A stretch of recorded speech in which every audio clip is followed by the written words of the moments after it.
மோடியினுடைய தமிழ்நாடு வருகை அது மிகப்பெரிய அளவிற்கு எதிர்ப்பை தமிழ்நாட்டில இருந்து கிளப்பி இருக்கிறது. இந்த எதிர்ப்பு அப்படிங்கிறது இதுக்கு முன்னாடி இருந்ததை விட இப்ப அதிகமா இருக்கிற மாதிரி ஒரு தோற்றம் வருது. உண்மையிலேயே அந்த எதிர்ப்பு அதிகமா இருக்குன்னு நம்புறீங்களா? நிச்சயமா அதிகமா இருக்குது. அதாவது பாருங்க, அவங்களுக்கு தேவைப்படும் போது வருவாங்களாமா, நாம எல்லாம் அவர்களுக்கு சேவை செய்யணுமாமா. இதுதான் அவர்களுடைய மனப்பான்மையா இருக்கிறது. அவர்கள் எல்லாம் ராஜாக்கள். அதாவது மழை வெள்ளம் அப்படி அடிச்சது. வந்தானுங்களா? எவனாச்சும் வந்தானா ஃபர்ஸ்ட்?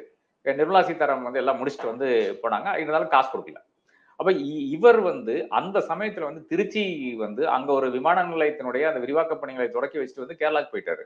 அடுத்தது அமித்ஷா இன்னைக்கு வர்றாரு, கோயில் கோயிலா போய் இறங்குறாரு. ஐயோ ஆண்டவன் என்ன காப்பாத்துப்பா, ஏதோ ஊத்திக்கிற மாதிரி தெரியுது, கொஞ்சம் ஹெல்ப் பண்ணி விடுன்னு சொல்லி தானே ஆண்டவன்கிட்ட போய் கேட்க போறீங்க.